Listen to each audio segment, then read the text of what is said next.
15వ అధ్యాయం సంఖ్యాకాండంలో మనము ప్రతిదినం ఎదుర్కొనే ఒక పరిస్థితి ఆ కాలంలో ఇశ్రాయేలీయులు కూడా ఎదుర్కొంటారు. దేవుని న్యాయ విధులు, దేవుని నీతి ఎట్లుంటది అని మనం 119వ కీర్తనల నీ ధర్మశాస్త్రం ఎంత గొప్పది కదా! నేను శ్రమలలో ఉన్నప్పుడు నీ ధర్మశాస్త్రంతోటి నేను సంతోషపడ్డా గదా! అని దావీదు చెప్తాడు.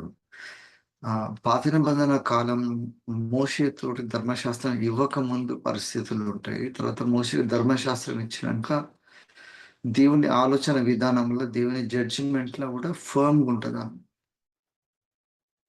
తర్వాత ధర్మశాస్త్రం ఇచ్చిన తర్వాత ప్రవక్తల గ్రంథం ఉన్నది. ప్రవక్తలు వచ్చినప్పుడు దేవుని వాక్యం ఇంకొక ఎక్స్‌ట్రా దేవుని ఆలోచనలన్నీ గూడా ప్రవక్తల ద్వారా మనకొచ్చింది. తర్వాత యుగముల అంతమందు ఆయననే మన మధ్యలో నివసించి, ఆయన కొంతమందిని ఏర్పరచుకొని మనకు ఇచ్చిండనమాట. సో, బైబిల్‌ని మనం షార్ట్‌గా తీసుకుంటే, దేవుడు ఒక్కొక్క కాలంలో ఒక్కొక్కరి ద్వారా దేవుడు మనకు అనుగ్రహిస్తూ వచ్చిండు. ఈ తరంలో మనకున్న ఒక గొప్ప ప్రివిలేజ్ ఏందంటే, దేవుని ఆలోచనలు ఎక్కువ మనకు తెలవాల్సిన ఇన్ఫర్మేషన్ అంతా కూడా మనకు బైబిల్ రూపంలో ఉన్నది. పాత కాలంలో అట్లా లేకుండే. అంత ఈజీగా అవైలబుల్ లేకుండే గదా! ఇప్పుడు గూడా కొంతమంది మనకు అజ్ఞాన కాలంలో మనం అనుకున్నట్టు పాత కాలంలో ఎట్లా దేవుడంటే దేవునితోటి పరిచయం లేని జనాంగం ఎట్లా ఉన్నట్టు, ఇశ్రాయేలు ఏ విధంగా ఉండెనో, ఇప్పుడు ఎంతో మంది గూడా ఉన్నారు మన దగ్గర. క్రైస్తవులు కానోళ్ళందరికి కూడా యేసయ్య పరిచయమే లేదసలు. దేవుడు జస్టిఫై జేసినప్పుడు టైమ్‌తో సహా జడ్జి జేస్తాడనమాట. మనల్ని గూడా టైమ్ తోటే జడ్జి జేస్తాడు దేవుడు. మన పనులు, మన సమయం ఈ రెండిటిని బ్యాలెన్స్ చేసుకుంటే దేవుని పక్షాన ఉండగలగాలి. ఈ కాలంలో దేవుడు మనకిచ్చిన ఇన్ఫర్మేషన్ ఎంత ఉన్నదంటే, మనకున్న టెక్నాలజీ డెవలప్ అయింది. మనకి దేని గురించైనా మనకు దొరికిపోతది ఇన్ఫర్మేషన్ ఈజీగా. ఒకప్పుడు వాక్యము పట్టుకోవడం గూడా కష్టమండి. ఒక 10, 12 వందల సంవత్సరాలు అసలు బైబిల్ అనేది ముట్టుకునే పరిస్థితి లేదు. ఇప్పుడు మనం ఈజీగా చదవగలుగుతున్నాము. ఎక్కడంటే అక్కడ మనకు దొరికిపోతుంది. బైబిల్ నుంచి రెఫరెన్స్‌లు, కంకార్డెన్స్‌లు, బైబిల్ గురించి ఆహ్, వ్యాఖ్యానాలు ఎన్నో రకరకాలయి ఉన్నాయి మనకు. ఇక్కడ ఒక పరిస్థితి ఉన్నది. దాని గురించి మనం మాట్లాడదాం. ఇవన్నీ ఉన్నాంక గూడా మనం దేవుని పట్ల మనం దేవుని న్యాయ విధులకు విలువ ఇయ్యకపోతే, దేవుడు అంటాడు, "నీకు తెలిసి తప్పు చేస్తున్నారు గదా! మీరు మిమ్మల్ని క్షమించాలంటే ఎట్లా క్షమించాలి?" అని అడుగుతాడు. It's a warning for every one of us అన్నమాట. ఇక్కడ ఇశ్రాయేలీయులది గూడా పరిస్థితి అదే ఉంటది చూడండి. సంఖ్యాకాండం 15వ అధ్యాయంలో 28వ వచనం ఉంటది. పొరపాటున యెహోవా సన్నిధిని దాన్ని చేసెను గనుక తెలియకనే పాపము చేసిన వాని నిమిత్తము యాజకుడు ప్రాయశ్చిత్తము చేయను. వాని నిమిత్తము ప్రాయశ్చిత్తము చేయుట వలన వాడు క్షమాపణ నొందును.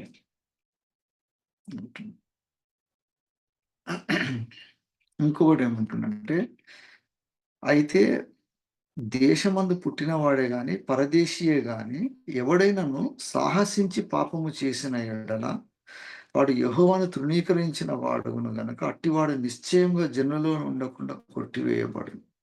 వాడు యెహోవా మాటను అలక్ష్యము చేసి ఆయన ఆజ్ఞను మీరినందున నిశ్చయంగా కొట్టివేయబడును. వాని దోష శిక్షకు వాడే కారకుడు. మళ్ళా తర్వాత ఉన్నది చూడు 32వ వచనంలో ఉంటది. ఇశ్రాయేలీయులు అరణ్యములో ఉన్నప్పుడు ఒకడు విశ్రాంతి దినమున కట్టెలు ఏరుట చూసిరి. వాడు కట్టెలు ఏరుట చూచిన వాడు మోషే యొద్దకును, అహరోను యొద్దకును సర్వ సమాజం వద్దకు వాడిని తీసుకువచ్చిరి. వానికి ఏమి చేయవలెనో అది విశదపరచలేదు గనుక వారిని కావలిలో ఉంచిరి. తరువాత యెహోవా ఆ మనుష్యుడు మరణశిక్ష నొందవలెను. సర్వ సమాజము పాడెం వెలుపల రాళ్లతో వాడిని కొట్టి చంపవలెనని మోషేతో చెప్పెను. కాబట్టి యెహోవా మోషేకు ఆజ్ఞాపించినట్టు సర్వ సమాజం పాళెం వెలుపలికి వాడిని తీసుకుపోయి రాళ్లతో వాడిని కొట్టి చావగొట్టెను. ఇది నిజంగా జరిగిన సంఘటన అన్నమాట. అంతకుముందు మనకు తెలుస్తున్నది విశ్రాంతి దినం రోజు ఏ పనులు చేయకూడదు. దేవుని సన్నిధిలో గడపాలి. దేవునికి ప్రతిష్ఠిస్తాం కాబట్టి, ఆ రోజు అసలు అంతకు ముందు రోజే మన్నాను గూడా ఏరుకొని పెట్టుకోవాలి అని జెప్తారు. ఆహారం గూడా ముందే కూర్చుకొని పెట్టుకోవాలని మోషే జెప్తారు. ప్రతిదినం ఏ రోజు మన్నా ఆ రోజు ఖరాబ్ అయిపోతది. పొద్దున్నే తీసుకుంటే మళ్ళా నెక్స్ట్ డేకి ఉండదది. కానీ విశ్రాంతి దినం వచ్చినప్పుడు అంతకంటే ముందు రోజు నెక్స్ట్ డే కొరకు గూడా తీసుకొని పెట్టుకోవాలని ఉంటది బైబిల్‌లో. ఇక్కడ జరిగిన ఒక ఇన్సిడెంట్ చెప్తున్నాడు. వాడు విశ్రాంతి దినం రోజు వాడు కట్టెలు ఏరుకోవడానికి పోయిండంట. కట్టెలు కొట్టడానికి గాదు. ఆడ పడున్న కట్టెలు ఏరుకొనొచ్చి వంట చేసుకుందామని. అయితే ఏ పని చేయొద్దు అని విశ్రాంతి దినంలా రెగ్యులేషన్ ఉంది గదా! వీడు కట్టెలు ఏరుకున్నాడు గాబట్టి మరి అది పని చేసినట్టా? లేకపోతే చేయనట్టా? అని డౌటొచ్చి వాళ్ళేం జేస్తారంటే, వాడిని ఆ రోజు ఆపి మోషే, అహరోను వాళ్ళు ఏం జేస్తారంటే యెహోవా సన్నిధికి పోతారు. పోయి మరి వీడిని ఏం జేయాలి అని అడుగుతారు. అప్పుడు యెహోవా దేవుడు ఏమంటాడంటే, వాడిని రాళ్ళతో కొట్టి చంపాలి అంటాడు. ఎందుకంటే దేవుడికి ఏమి ఆజ్ఞ ఇచ్చిండో, దేవుడు ఏది ముఖ్యమైనదని జెప్పిండో, అది తెలిసి వాడు దాన్ని ధిక్కరించిండు. నువ్వు ఏరుకొచ్చినావా, కొట్టినావా గాదు. ఆ రోజు నువ్వు అసలు చేయాల్సిన పని ఇది గాదు గదా! దేవుని కొరకు ప్రతిష్ఠించినప్పుడు నువ్వు ఎంత కేర్‌లెస్‌గా నువ్వు అంతకుముందు రోజు సమకూర్చుకోవాల్సినవన్నీ గూడా తర్వాత రోజు ఏం గాదులే అని పోతావా అని యెహోవా దేవుడు అంత తీవ్రంగా ఉంటాడు. ఇప్పుడు మనం ఎందుకు ఈ కాంటెక్స్ట్ తీసుకుంటున్నాం? అందుకని ఇక్కడ రాసిన సంఖ్యాకాండంలో వాని దోష శిక్షకు వాడే కారకుడు అనంట. తెలవక చేసినోడిని క్షమించాలంట. పొరపాటున యెహోవా సన్నిధిని దాన్ని చేశాను గనుక, గుర్తు తెలియక పాపం చేసిన వాని నిమిత్తం యాజకుడు ప్రాయశ్చిత్తం చేస్తాడు. వానికి పాప క్షమాపణ కలుగుతది. ఈ బేసిక్ ఫండమెంటల్ నేచర్ దేవుని లోపల ఉందన్నమాట. అందుకని దేవుడు ప్రతి ఒక్కరికి జ్ఞానం ఇస్తాడు గదా! ఎవరెవరికి ఏ లెవెల్‌లో జ్ఞానం ఇచ్చిండు, ఎవరెవరికి ఏ లెవెల్‌లో పరిస్థితులు ఇచ్చిండో, దాని ప్రకారం మనం దేవునికి నమ్మకంగా ఉండాలన్నమాట. ఆ భయం లేకపోతే దెబ్బ పడతది మనకు. అదే పాపం అంటున్నానన్నమాట. ఇప్పుడు వాడు జేసిన పాపం ఏంది? ఇప్పుడు దావీదు పాపము, సొలొమోను పాపము, సంసోను పాపం ఎన్ని పాపాలున్నాయి బైబిల్‌లో. దేవుడు ఏర్పరచుకున్నాక తప్పు చేసిన సేవకులున్నారు. ఇవన్నీ పాపాల్లాగా చూసుకుంటే అవన్నీ గాదు. దేవుడు ఏమంటుండంటే, నేనొక ఆజ్ఞ ఇచ్చినంక, ఆ ఆజ్ఞ తెలిసినంక గూడా నువ్వు, ఆ దినం నా కొరకు నువ్వు స్పెండ్ జేయాలన్నప్పుడు, నువ్వు నా కొరకు స్పెండ్ చేయలేదు గదా! అని దేవుని కఠినమైన తీర్పు ఉంటదక్కడ. రేపు మనం గూడా దేవుని సన్నిధిలో బోయినప్పుడు, ఆరోహణమై దేవుడు పిలిచినప్పుడు మనం బోయినప్పుడు, we will be so intensely responsible. మనకు తెలవకుండా ఏదో ఉంటే అది వేరేగుంటది. 4, 3 తరాల నుంచి దేవుని సన్నిధిలో గడుపుతున్నాము. సంఘం తెలుసు. యేసయ్య గురించి మనము ఆలోచించక ముందు చిన్నప్పటి నుంచి సండే స్కూల్ నుంచి మనకు యేసయ్య ఎవరో పరిచయం అయిపోయింది. మనం కష్టపడాల్సిన అవసరం లేకుండా. ఒక రాజు కొడుకు రాజు ఇంట్లో పుట్టినోడికి వానికి ఎట్లా అన్ని కంఫర్టబుల్‌గా ఉంటాయో, క్రైస్తవ కుటుంబంలో పుట్టిన విశ్వాసికి రక్షణ అంత కంఫర్టబుల్‌గా వచ్చింది. ఎంతోమంది రకరకాల పాపాలు జేసి, లేదా భయంకరమైన పరిస్థితులల్ల దేవుడిని కనుక్కుంటారు. కొంతమంది తపస్సులు జేసి వెతికి ఎవరు దేవుడు తెలవదు. నా బ్రతికేంది? నా లైఫ్‌కి మీనింగ్ ఏందని ఎన్నో అనుభవాల తర్వాత వాళ్ళకు అసలైన రక్షకుడు దొరుకుతాడు. అటువంటి రక్షకుడు మనకి ఎంత ఈజీగా దొరికిండంటే, మనల్ని దేవుడు అటువంటి కుటుంబాలలో పుట్టించిండు. పొద్దున లేస్తే ఆడుకున్నాము. చిన్నప్పుడు చర్చిలలో మిషన్ కాంపౌండ్‌లలో తిరిగినాము. We have plenty of knowledge about God. ఇది అడుగుతానండి. ఇంత తెలిసినంక గూడా నువ్వు ఎంత నెగ్లెక్ట్ చేస్తున్నావు? ఎట్లా చేస్తున్నావు? అని అడుగుతా. రోమా పత్రికలో ఉంటది. పౌలు ఈ విషయం గురించి చాలా తీవ్రంగా చెప్తాడనుకుంటా. అదొకసారి మనం గమనిద్దాము. ఇదే పరిస్థితి పౌలు గూడా ఫేస్ చేస్తాడు. ఫస్ట్ పౌలు అంతా దేవుడి గురించి తెలుసనుకుంటాడు గానీ, అసలు యేసయ్య ఎవరో తెలిసినంక పౌలు జీవితం మారిపోతది. ఆయన యాక్టివిటీస్ అన్నీ రోమా పత్రికలో ఉంటది. రెండవ అధ్యాయంలో ఉన్నది. కాబట్టి తీర్పు తీర్చు మనుష్యుడా నీవెవరైనాను నిరుత్తరుడవై ఉన్నావా అని మొదలుపెట్టినప్పుడు ఆయన ఏమంటుండంటే దేవునికి పక్షపాతము లేదు. 11వ అధ్యాయం, రెండవ అధ్యాయము 11వ వచనం రోమా పత్రికలో. ఆహ్, అయితే భేదములు పుట్టించి సత్యమునకు లోబడక దుర్నీతికి లోబడు వారికి మీదికి దేవుని ఉగ్రత రౌద్రము వచ్చును. దుష్కార్యము చేయు ప్రతి మనుష్యుని ఆత్మకు మొదట యూతునికి గ్రీసు దేశస్థునికి కూడా శ్రమయు వేదనను కలుగును. సత్క్రియ చేయు ప్రతివానికి మొదట యూదునికైనా గ్రీసు దేశస్థునికైనా మహిమయు ఘనత సమాధానం కలుగును అంటున్నాడు. అంటే బిలీవర్స్ గాని, నాన్ బిలీవర్స్ అయినా కూడా వాళ్ళకు నీతి, దుర్నీతి రెండిటిని బట్టి దేవుడు ఫలితం ఇస్తాడు అంటున్నాడు. అది అందుకనండి దేవునికి పక్షపాతం లేదు. ధర్మశాస్త్రము లేక పాపము చేసిన వారందరూ ధర్మశాస్త్రం లేకే నశించెదరు. ధర్మశాస్త్రం కలిగిన వారై పాపం చేసిన వారందరూ ధర్మశాస్త్ర సారంగా తీర్పు నొందుదురు. ధర్మశాస్త్రం వినువారు దేవుని దృష్టికి నీతిమంతులు కారు గాని ధర్మశాస్త్రం అనుసరించి ప్రవర్తించు వారే నీతిమంతులైతే.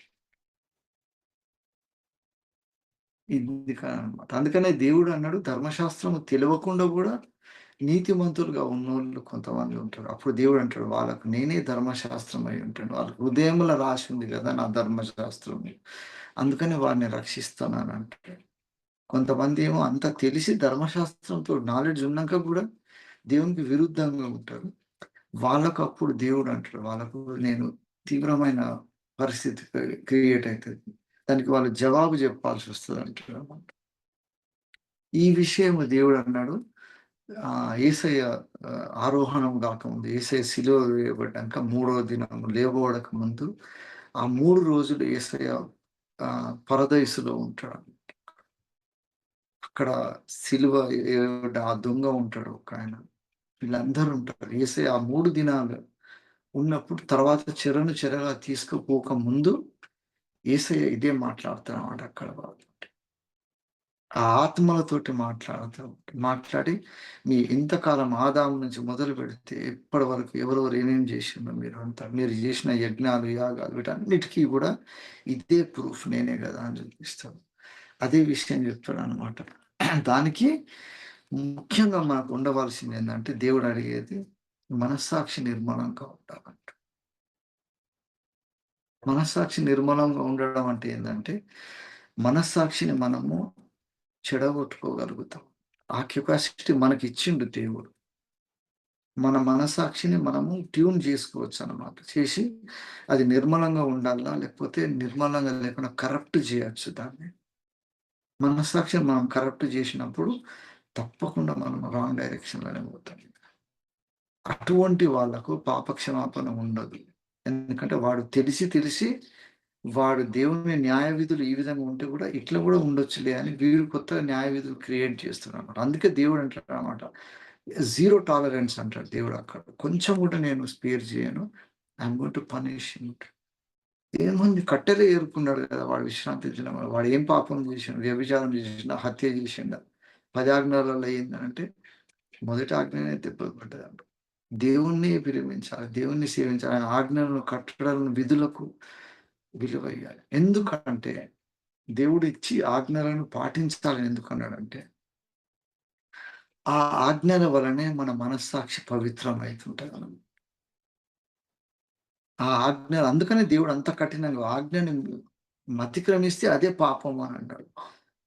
ఎన్నెన్ని పాపాలున్నాయి అవన్నీ మనం డెఫినిషన్ పోతున్నాం గానీ, ఫస్ట్ బేసిక్ ఫార్మేషన్ ఎందుకంటే, ఆ ఆజ్ఞలు, కట్టడాలతోటి మన మనస్సాక్షి ఏ రోజుకి ఆ రోజు మనం డైలీ మనం మిర్రర్ ఎట్లా తుడుస్తాం అద్దం ఇంట్లో ఉన్నప్పుడు ఏం ప్రాబ్లమ్ ఉండదు మనకు గానీ, అదే ఇప్పుడు ఒక డ్రైవర్ ఉంటాడు, ట్రావెల్ చేసేటోడు ఉంటాడు. వాళ్ళని అడగండి చెప్తారు. మేము పోతా ఉంటాం కాబట్టి తెలుస్తది. మన వెహికల్ నడిపేటప్పుడు గానీ, లేకపోతే మనకు వెనక నుండి వచ్చే వెహికల్స్ కనబడాలన్నా మిర్రర్స్ ఉంటాయి వెహికల్‌కి. డ్రైవ్ చేసేటప్పుడు ప్రతి ఒక్కడు గూడా ఫస్ట్ ఎంత దూరం పోకుండా ఫస్ట్ పొద్దున్న లేసి అంతా క్లీన్ చేసుకోవాలి. వెహికల్ అంత క్లీన్‌గున్నా లేకున్నా ముందల డ్రైవర్ దగ్గర ఉన్న అద్దం క్లీన్ ఉండాలి. లేకుంటే కనబడదు సరిగ్గా. మనం అంత క్లీన్‌గా పెట్టుకోవాలి. మనం గూడా ఇంట్లోకెళ్ళి బయటికెళ్ళినప్పుడు లోకంతోటి ఎదురైతాం. లోకంలో ఏమేమో తగులుతా ఉంటాయి. అవన్నిటిని మళ్ళా క్లీన్ జేసుకోవాలి మనం. మన ఆలోచనలను చెడగొట్టడానికి ఎన్నో అడ్డం వస్తా ఉంటాయి. డే ఆఫ్టర్ డే మనం చేసుకుంటా ఉంటే మనకు ఆయన ఆయన మార్గాలు క్లియర్‌గా కనిపిస్తాయి. ఆయన ధర్మశాస్త్రంలో ఎందుకు అంత సిస్టమాటిక్‌గా అంత ఆర్గనైజ్డ్‌గా పెట్టిండంటే దేవుడు అందుకే అంటాడనమాట. ఒక స్టేజ్ వచ్చినప్పుడు దేవుడు ఎంత తీవ్రంగా వింటాడంటే, నూతన నిబంధన కాలంలో గూడా ఆహ్, దేవుని కొరకు అందరూ అర్పించేటప్పుడు వచ్చి వాళ్ళ సొంత ఆస్తులే అమ్మేసొచ్చి దేవుని సన్నిధిలో అబద్ధాలు చెప్తారు. అబద్ధం చెప్పగానే వాళ్ళని వెంటనే చంపేస్తాడు దేవుడు. పెద్ద పాపం ఏం చేసిండ్రు కదా! వాళ్ళు అమ్మిన దాన్ని ఇంతొచ్చిందని అంతే చెప్పొద్దు. మనం కొంత దాచిపెట్టుకొని కొంత ఇద్దాంలే అనుకుంటారు. దేవుడు ఎంత పనిష్ చేస్తాడు చూడండి. ఎందుకంటే ఆ ఆదిమ సంఘం ఎట్లా పని చేస్తుందంటే, ఆ టైంలో వాడు కరప్ట్ అయితారనమాట. అది దేవుడు జీరో టాలరెన్స్ అంటారు. సో, దేవుడు మన జీవితంలో కూడా కొన్నిసార్లు పనులు చేసేటప్పుడు మనం చాలా క్లారిటీ ఉండాలి. ఎట్లుండాలంటే ఆపరేషన్ థియేటర్ పోయినప్పుడు సైన్స్ బ్యాక్‌గ్రౌండ్ ఉన్నోళ్ళకి అర్థమైంది. నువ్వు మామూలుగా పోయేటప్పుడు అక్కడిక్కడ షోల్డర్ తగులొచ్చు ఏమైనా చేయొచ్చు కాదు ఏం కాదు గానీ, ఒక ఆపరేషన్ చేసేటప్పుడు డాక్టర్‌ని ఎవరైనా కదిలిస్తారా? అసలు థియేటర్ లోపల డిసిప్లిన్ వేరేగుంటది అక్కడికి పోతే. సపోర్ట్ చేసే నర్స్ ఉంటది. డాక్టర్‌కి అందించే ఇన్‌స్ట్రుమెంట్స్ కూడా ఒక ఆర్డర్‌లో పెడతారు. డాక్టర్ ఇట్లా చెయ్యి పెడితే ఏది ఇయ్యాలో అదే ఇయ్యాలి. తీసేసినాక మళ్ళీ ఇస్తుంటారు. ఆ డాక్టర్ దృష్టంతా కూడా పేషెంట్ మీద ఉంటది. ఎంత ఇంటెన్స్ ఉంటదంటే, దేవుడు కొన్నిసార్లు మనల్ని ఆపరేట్ చేస్తా ఉంటాడు. మన మనస్సాక్షిని క్లీన్‌గా పెట్టుకో చేస్తా ఉంటాడు. ఆ టైంలో మనం దాని మీద చెత్త ఏస్తాము. ఏది పడితే అది ఏస్తే దేవుడు అంటాడు, "this fellow is not for me" అంటాడు. అట్లా మనకు అద్దాలు తీసుకోండి. కళ్ళద్దాలు కూడా తుడవని రోజులుంటాయి. అద్దాలు పెట్టుకున్నోళ్ళందరికీ ఇది అనుభవమే గదా! ఎన్ని సార్లు మనం అద్దాన్ని క్లీన్ చేసుకుంటాం చూసేటప్పుడు. ఎందుకంటే అది కనబడాలి. కొంచెం దాంట్లో ఉన్నా మనకు డిస్టర్బ్ అయితది గదా! దేవుడు కూడా ఆయన చర్యలు, ఆయన కట్టడలు అంటున్నాడు. నీ మనస్సాక్షిని ఎప్పుడు అంత నిర్మలంగా పెట్టుకున్నప్పుడు, దేవుని న్యాయ విధులన్నీ గూడా మంచిగా కనిపిస్తాయన్నమాట. అప్పుడు మనం డీవియేట్ గానికి ఇష్టం గాదు. అట్లా లేకుండా మన మనస్సాక్షిని చెడగొట్టుకున్నప్పుడు ఇగ మనకి పనికిరామన్నమాట. అటువంటి మనస్తత్వం ఉన్నప్పుడు దేవుడు అంటున్నాడు నిన్ను క్షమించేది లేదు అంటు. ఇప్పుడు మన సంఘాలలో గాని, కుటుంబాలలో గూడా నామకార్థ క్రైస్తవులకు ఉన్న ఈ మబ్బు తొలగిపోవాలి. ఆ మబ్బు పోకపోతే విజన్ అంతా పోతది. అందుకని దేవుడి ఆలోచనలు మనకు తట్టకపోవడానికి కారణం ఏందంటే, మన మనస్సాక్షి లోపల కల్మషం ఉంటది. అవన్నీ రానియ్యవనమాట. ఈ కాలంలో గాని ఇంతకుముందు ఒక కాలం ఉండేది. అప్పుడు టేప్ రికార్డర్‌లు ఉంటుండే. టేప్ రికార్డర్‌లు ఉన్నప్పుడు ఆ క్యాసెట్ తిరుగుతా ఉంటది. తిరుగుతా ఉంటే దాని మీద ఒక హెడ్ అని ఉంటది. ఆ హెడ్ క్లీన్ చేయాలంటే స్పిరిట్ పెట్టి దాన్ని తుడిచినప్పుడు అది మంచిగా స్మూత్‌గా పోతా ఉంటది. లేకపోతే అది జామ్ అయిపోతది. అయిపోయి సౌండ్ రాదు. మొత్తం ఇరుక్కపోతది అట్లా. క్లీన్ అయితా ఉంటే దాని ఎంబడి మంచిగా పోతది. ఏదైనా అంతే. Everywhere it is like that. మన వెహికల్స్ నడిపేటప్పుడు మనం వెహికల్‌లో గూడా ఆయిల్ పోస్తాం. ఆయిల్ పోసినప్పుడు దాని లూబ్రికేషన్ అయి స్మూత్ అయితదనమాట. అప్పుడు క్లియర్‌గా మూవ్ అయితా ఉంటాయి. తుప్పు పట్టిపోయింది బండి ఎందుకు ముందుకు పోదంటే అదే అనమాట. జామ్ అయిపోతదనమాట. అట్లా మనం ఎన్ని సార్లు దేవుడు మన మనస్సాక్షి మీద మనల్ని ఉన్నదంతా క్లీన్ జేసుకోండి. నా ధర్మశాస్త్రం ద్వారా క్లీన్ జేసుకోండి అంటే, మనం ఆయన ఆజ్ఞలను వినమనమాట. అందుకే దేవుడన్నమాట. ఇవన్నీ నేను ఇచ్చిన కాలం ఉన్నది, ఇయ్యని కాలం ఉన్నది ఒకసారి. అందుకనే నా ధర్మశాస్త్రం లేనప్పుడు వాళ్ళు ఆయన ధర్మశాస్త్రం హృదయం మీద ఉన్నదనుకోని వాళ్ళు పాటిస్తున్నారు గదా! వాళ్ళందరికీ నేను మోక్ష మార్గం చూపిస్తాను. కానీ మీకు మాత్రం ఇవన్నీ తెలిసిన తర్వాత గూడా మీరు పాటిస్తలేరు గాబట్టి నిన్ను శిక్షిస్తా అంటున్నాను. ఈ ఉదయకాలంలో మనం దేవుని సన్నిధిలో మనము పవిత్రులం ఎప్పుడైతామంటే, మన మనస్సాక్షి గూడా నిర్మలంగా ఉండాలి. నిర్మలమైన మనస్సాక్షి కలగడానికి వాక్యమే మనకు క్లీన్ అంటారు. వాక్యం అనే ఉదకముతోటి అన్నాడు మాస్టర్. ఆ మురికి పోవాలంటే వాక్యంతోటే పోద్ది. సో, మనం గూడా మనం ప్రార్థనలు చేస్తున్నప్పుడు, ఆ ప్రార్థనలు గూడా దేవుడు చిత్తానుసారమైన ప్రార్థనలు మనకి ఎప్పుడొస్తాయంటే, పర్ఫెక్ట్‌గా మనల్ని మనం సరి జేసుకోవాలి. ఇక్కడ ఎవ్వరు పని చేయరాట. భర్తలు, కుటుంబము, సంఘము, సేవకుడు ఎవ్వరు సహాయం చేయరు. ఇది ప్రతి ఒక్కరు వారి పారే ఉత్తరవాదం అంట. మనకు మనమే రెస్పాన్సిబుల్ అంట. వాడు బుద్ధిపూర్వకంగా పాపం చేసిండు కాబట్టి వానికి మరణ శిక్ష వేయాలి అని. వాడు కట్టెలు తీసుకురావడానికి పోతాడు. అంత పెద్ద పాపం అనుకో మనం. కానీ దేవుడు అంటాడు అంత ఈజీ తీసుకుంటున్నావు అని. అట్ట నువ్వు జేయబట్టి రేపేమైతదంటే ఇంకొకడొస్తాడు. వాడొచ్చి ఇంకా వేరే టైంలో జేస్తుంటాడు. సరే ఆయనను ఏమంటలేరు గాబట్టి మేము గూడా చేద్దాంలే. ఇప్పుడు సంఘంలో అక్రమం ఎందుకు వస్తుందంటే దేవుని ప్రేమను, దేవుని కృపను మనం చులకన జేసి, దాని కృపను నిరర్ధకం జేసి, వెంటనే మన మీదకి శాపం వస్తలేదు, పనిష్మెంట్ వస్తలేదు గదా! అనే ఒక మొండి ధైర్యంతోటి దేవునికి వ్యతిరేకంగా ఎన్ని సార్లు పోతున్నామో గ్రహించుకోవాలి. దేవుడంటాడు, నా దీర్ఘశాంతాన్ని పరీక్షిస్తును గానీ, ఒక టైం వచ్చినప్పుడు మీకున్న నా కట్టడలు, నా విధులు, నా ప్రేమను, నా రక్తాన్ని వీటన్నిటిని మీరెంత వేస్ట్ జేసిండ్రు గదా! మీకున్న టైంని ఏం జేసిండ్రు మీరని అడుగుతారు. అందుకనే దేవుడు జడ్జి జేసినప్పుడు మనకున్న ఇన్ఫర్మేషన్, మనకున్న టైం ఈ రెండిటిని బట్టి మనల్ని దేవుడు జడ్జి జేస్తాడు. ఎవడో అరకు లోయలలో లేకపోతే ఎక్కడో నార్త్ ఇండియాల కొండలలో ఉన్నోళ్ళు కోయ జాతులుంటారు. వాడు ఏం చేసిన పాపాన్ని దేవుడు సీరియస్ తీసుకోడు. వానికున్న ఇన్ఫర్మేషన్ ప్రకారం వానికి రక్షణ కలుగుతది. వాడు పోతాడు. రేపు పరలోకంలో పోయినప్పుడు మనం దేవా ఏంది ఇట్లా అయింది పరిస్థితి అనంటే, నా న్యాయం నీకు తెలుసు కదరా! నా విధులు నీకు తెలుసు. నా ప్రేమ తెలుసు. వాక్యంలో లోతైన మర్మాలన్నీ తెలుసుకొని నువ్వు ఏం చేసినావు నా కోసం అంటాడు. తప్పే చేస్తున్నావు గదా! What are you making with your time అంటాడు. అందుకని మనం మన టైమ్‌ని, మన ఇన్ఫర్మేషన్ నాలెడ్జ్‌ని రెండిటిని మన మనస్సాక్షితోటి ఎప్పుడు చెక్ చేసుకుంటా ఉంటే, మనం పోయినప్పుడు మనం చేసే పని చేస్తప్పుడు ఒక టీచర్ ఉంటది. టీచర్ ఉన్నప్పుడు ఆమె టీచ్ చేస్తా ఉంటది. ఒక నర్స్ ఉంటది. డాక్టర్ ఉంటాడు. బిజినెస్ చేస్తుంటాడు. ఏది చేసి విశ్వాసి ఇంట్లోకెళ్ళి బయటికెళ్ళిండంటే వాడు ఒక మూవింగ్ బైబిల్ లాగా అన్నమాట. లోకమంతా వాడిని రీడ్ చేస్తా ఉంటది. వాక్యం మనం చూపిస్తా ఉంటాం. మన జీవితము, మన నడవడి, మన ప్రవర్తన, మన రెస్పాన్స్ ఇవన్నీ చూసి వాళ్ళు మన దేవుడు ఎవరు అని ఆలోచిస్తుంటారు. అందుకనే అన్నాడు. నేను ఏర్పరచుకున్న జనాంగం గాబట్టి మీరు ఇవన్నీ పాటించాలి. అందరూ పాటించాలి. ఎందుకంటే ఆయన యెహోవా ఏర్పరచుకున్న జనాలు తప్పు జేస్తే ఇట్లయితది. తప్పు జేయకపోతే ఇట్లయితది అని దేవుడే చూపిస్తాడు. యాస్ ఎ ఇండివిడ్యువల్ బిలీవర్ అయినా, యాస్ ఎ కమ్యూనిటీ చర్చ్ అయినా గూడా మనం దేవునికి ప్రతిబింబాలుగా ఉండాలి గాబట్టి, ఆ మిర్రర్ అనేది క్లీన్ జేసుకోవాలి. ప్రతిబింబాలు చూపిచ్చేదే గదా మిర్రర్. మనల్ని జూసినప్పుడు వాళ్ళు యేసయ్యని జూడగలరు. అరే! ఈడెందుకో వేరేగానే ఉన్నాడు. వీడికి ఇన్ని ప్రాబ్లమ్స్ ఉన్నాయి. వీడున్నాడు అంటాడు. లేకపోతే వీడు ఎంత లాభం ఉన్నా గూడా వీడు యథార్థంగానే ఉంటున్నాడు. లేకపోతే అన్ని విధాలుగా వాళ్ళు ఎవ్రీబడి చెక్స్ అన్నమాట. అప్పుడు మనమేం జేస్తామంటే, నేనిట్లా ఉండడానికి కారణం నేను గొప్పోడినని గాదు గానీ, నా రక్షకుడు జేయబట్టి ఇట్లా వచ్చింది నాకీ ఆలోచనలు. నేనిట్లా బతుకుతున్న దానికి కారణం యేసయ్యనే అని జెప్పి, మనం బ్రతుకుట క్రీస్తు నేను క్రీస్తులాగా పోలికలో బోతున్నా అని మన సాక్ష్యం జూడంగానే మనమే పత్రికలమైపోతామన్నమాట దేవుని కొరకు. సంఘం అన్నప్పుడు ఉత్త పాస్టర్ ఒక్కరే పని జేయాలి. మిగతాళ్ళందరూ ఎవరి పనులు వాళ్ళు జేసుకుంటున్నారనుకుంటా గానీ, అసలు సంఘమే నిజమైన సేవ జేయాల్సింది. మనమందరం గూడా దేవునికి ఆయన పని అందుకేననమాట. ఎక్కడికి పోయినా గూడా ఇశ్రాయేలీయులల్ల ఒకరొకరు కొంతమంది ఇండివిడ్యువల్స్‌ని లేపుతారు. లేపినప్పుడు దేవుని కొరకు గొప్ప పనులు జేయాలి.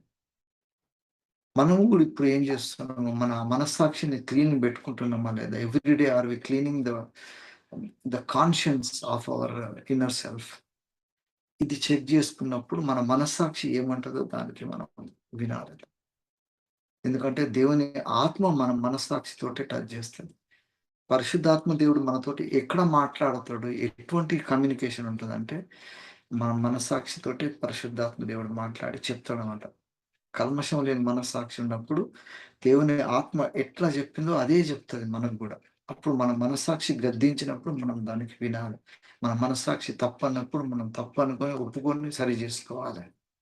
ఇటువంటి నిర్మలమైన మనస్సాక్షి గలిగిన వారు క్రీస్తు స్వరూపంలోనికి మారడానికి ప్రపంచంలో ఏ శక్తి అడ్డు రాదు. ఆటోమేటిక్‌గా మనం దేవుని ప్రభావం, దేవుని నేచర్ మన లోపలొచ్చేస్తుంది. ఉదయ కాలంలో మనల్ని గూడా మనస్సాక్షిని నిర్మలం జేసుకోవడానికి ఆయన కట్టడలు, ఆయన విధులు, ఆయన ఆజ్ఞలు, ఆయన గ్రంథం అంతా మన చేతిలో ఉన్నది. ఇదన్నీ గూడా మన హృదయంల మీద రాసుకుందాం. ఒక దగ్గర రాసుకొని మనం ఏదో చదివి పక్కకు పెట్టి, ఏదో ఒక సబ్జెక్ట్ టీచర్ చెప్పి ఎళ్ళిపోయినట్టు గాదు మనం. కదా! ఇప్పుడు హిస్టరీ టీచర్ ఉంటే హిస్టరీ చెప్తారు. ఆ నెల జీతం వస్తది, పోతది. మళ్ళా నెక్స్ట్ బ్యాచ్ వస్తారు, చెప్తారు, పోతారు అంతే. అట్లా కాదు మనం బైబిల్ చదివినప్పుడల్లా అది మన హృదయాల మీద రాసుకుంటాము. దాంతోటి మన జీవితం నడుపుతాం ముందలకి. అటువంటి జీవితంతోటి దేవుడు మహిమకరమైన పనులు చేస్తాడు. దేవుని ఆలోచనలు స్థిరపడడానికి కూడా మన మనస్సాక్షి ముఖ్యం. ఉదయకాలంలో ఇటువంటి క్లెన్జింగ్ మనం డెవలప్ చేసుకున్నప్పుడు దేవుని చిత్తానుసారమైన జీవితం జీవిస్తాం. రేపు న్యాయపీఠం ముందర నిలబడ్డప్పుడు దేవుడు అంటాడనమాట, "అరే! పర్ఫెక్ట్‌గా టాలీ అయితుంది. నేను ఎట్లా అనుకున్నా నువ్వు అట్లనే బ్రతికినావు కదరా! నేనిచ్చిన ఆపర్చునిటీస్ నువ్వు ఏ కుటుంబంలో పుట్టాలి, ఎటువంటి పరిస్థితులలో ఉండాలి, అన్నీ నేను రకరకాల పరిస్థితుల్లో నేను పెట్టినా, అన్నిట్లో నువ్వు నమ్మకంగా నా కోసం ఉన్నావు కదరా! నా కొరకు ఎంత బాగా పని చేసినావు కదా! శభాష్ అని మెచ్చుకుంటాడు దేవుడు అప్పుడు. అటువంటిది నిత్యత్వంలో మనం జేసే పనులన్నీ రిఫ్లెక్ట్ అయితాయన్నమాట. అందుకని దేవుని కొరకు మనం చేసే ప్రతి చిన్న పనిని గూడా దేవుడు లెక్క జేస్తాడు. అందుకే బైబిల్ ఉత్తగానే రాయలేదన్నమాట. నా పక్షాన నిలబడి ఒక చిన్న గ్లాసుడు నీళ్లిచ్చినా గూడా నేను నిత్యత్వంలో గుర్తుపెట్టుకుంటా అన్నాడంటే దేవుడు ఎంత కీన్‌గా అబ్జర్వ్ జేస్తున్నాడు మనల్ని. మనకు బైబిల్ అందుకనే ఇచ్చిండు. ఒకడొస్తాడు చిన్న 5 రొట్టెలు 2 చెవులు పట్టుకొనొస్తాడు. దేవుడు మనకదే చాలు మనకు. మనం గూడా ఏమేం జేస్తున్నామో తెలవదు. పెద్ద పనులు జేయాలి. బ్యానర్‌లు పెట్టుకొని, సేవ జేసి, ప్రసంగాలు పట్టుకొని, మైక్‌లు పట్టుకొని చెప్పేది గాదు. Every little thing we do. అసలు నిత్యత్వంలో నిలబడేయాలి అని. చిన్న పాప ఉంటుంది. ఒక చిన్న విధవరాలుంటది. ఆమె దగ్గర లేనే లేవు. రెండే కాసులు తీసుకపోయి ఇస్తది. Everything God takes at the minute level. అది చిన్న దగ్గర తప్పుపోతే మనం చాలా డేంజర్ అయితాం. అందుకే మన మనస్సాక్షి దగ్గర మాత్రం మనం కాంప్రమైజ్ కావద్దు. మనల్ని మనం సరి జేసుకోనికనే మన మనస్సాక్షి ఉంది గానీ, మనం ఎవరినో నిందించడానికి లేదనమాట. అది గద్దించడం అదంతా సంఘంలో క్రమంలో ఇంకొకటున్నది కానీ, ఎవ్రీ డే మనము ఏ పని జేసినా ఫస్ట్ మనల్ని చెక్ జేసుకోవాలి. నిజంగా మనం గూడా సరి జేసుకుంటున్నామా లేదా? జేసుకున్నప్పుడు ఒకరినొకరు సరి జేసుకున్నప్పుడు పరిశుద్ధులమైతామన్నమాట. అందుకనే మన విశ్వాసులందరూ ఖచ్చితంగా కలిసి ఉండాలి అని ఆదిమ సంఘం ఉంది. అందుకనే వాళ్ళు ప్రధానంగా ఈ 4 పనులు జేసింది వాళ్ళు. స అపోస్తలుల బోధ యందును, సహవాసమందును, రొట్టె విరుచుట యందును, ప్రార్థన చేయుట యందును. ఈ 4 గూడా మన మనస్సాక్షిని ప్యూర్ చేస్తా ఉంటాయి. అందుకనే ఆదిమ సంఘం అంత పర్ఫెక్ట్ ఉన్నది. ఇప్పుడున్న సంఘంలో ఇవన్నిటిని డివైడ్ చేశారు. రొట్టె విరవడం అంటే టైమ్ పాసే. ప్రార్థన అంటే లెక్క లేదు. విశ్వాసులందరూ సమూహంగా కూడాలన్నప్పుడు కొట్లాడుకోవడానికే కూడుతున్నారు. తర్వాత అపోస్తలుల బోధ అంటే అసలు ఆ బోధ గురించే లేదా. అంతా ఎవని స్వీట్ టాక్ ఎవనికి ఏది ఇష్టం ఉంటే అది మాట్లాడాలి, జోకులేయాలి, ప్రార్థన ప్రసంగంలో 4, 5 మంచి పాటలు పాడితే, అరే! ఈరోజు పాస్టర్ బాగా టైమ్ పాస్ చేసిండు బాగా అట్ట తయారు. అపోస్తలుల బోధ అనే దానికి దూరం. ఈ 4 ముఖ్యమైన పిల్లర్స్ పడిపోయినప్పుడు విశ్వాసులు పడిపోతారు, సంఘం పడిపోతది, సాక్ష్యం ఉండదు. ఇది అలర్ట్ చేయడమే మనం జేయాల్సిన పని అన్నమాట. ఇది భారం మన మీద ఉన్నప్పుడు మన కుటుంబాలను సరి జేసుకుంటాము. మనల్ని సరి జేసుకుంటాం. మన సంఘాలను సరి జేస్తాం. దేవుడు మనల్ని అందుకొరకే నియమించిండు. ఉదయకాలంలో మనం ఇదంతా అబ్జర్వ్ చేస్తా ఉన్నాం కాబట్టి మనల్ని మనం చెక్ చేసుకొని దేవుని సన్నిధిలో కాంప్రమైజ్ అయిదాం. దేవునితోటి కాంప్రమైజ్ గావాలి. మనం ఇంకెవరితోటి గావద్దు. లోకంతోటి అసలే గావద్దు. మన మనస్సాక్షితోటి మనం గూడా కాంప్రమైజ్ గావద్దు. దేవుడు ఏది జెప్తే అది. అప్పుడు కరెక్ట్ ట్యూన్ అయిపోయి ఉంటాం. పరిశుద్ధతకు ఇదొక మెట్టు అన్నమాట. First step towards perfection. ఇదొక్కటి దొరికిందంటే మనం ఇగ దేవుని సన్నిధిలో ఎప్పుడు గూడా ఎప్పుడైనా తప్పినప్పుడు మనం ఎంబడే సరి చేసుకుంటా ఉంటాం. అప్పుడు మనసాక్షి చెప్తుంటే, "ఏయ్! ఇట్లా చేసినావురా, మొన్న నా సహోదరిని అనవసరంగా తిట్టినావు గదా! లేకపోతే మొన్న ఇట్లా అన్నావు గదా! లేకపోతే మొన్న దేవుడు ఏదో చెప్పమని నీ మనస్సాక్షి చెప్తే నువ్వు ముందుకు రమ్మంటే ఎందుకు పోలే ఆ రోజు?" ఎవ్రీథింగ్ మనకు చెప్తా ఉంటాడు. మనం సరి చేసుకుంటూ పోతా ఉంటాం అన్నమాట. అప్పుడు దేవుడు ఆయన పనులు చేసుకుంటుంటాడు. మనకు తెలవదు ఏమైతదో రిజల్ట్ గానీ, తర్వాత అర్థమైతది. దేవుని సన్నిధిలో నిలబడేటప్పుడు మనం చేసిన ప్రతి చిన్న పని దేవుని సన్నిధిలో పెద్దగా కనిపిస్తా ఉంటాయి. మనం ఏదో పెద్ద ద్రోహం చేసినాం అనుకుంటున్నాం. దేవుడు దాన్ని లెక్క చేయడు. అవన్నీ నేనసలు మర్చిపోయినా కదా! నువ్వేటికి మాట్లాడతావు? అసలు నువ్వు ఇన్ని మంచి పనులు చేస్తున్నావు అంటాడు దేవుడు. దేవుని ముందర సిగ్గుపడకుండా ఉండాలంటే మన మనస్సాక్షిని ఈ కాలంలోనే ఇప్పుడే సరి చేసుకోవాలి. దేవుడిచ్చిన కొద్ది ఆలోచన బట్టి దేవునికి మహిమ కలుగును గాక.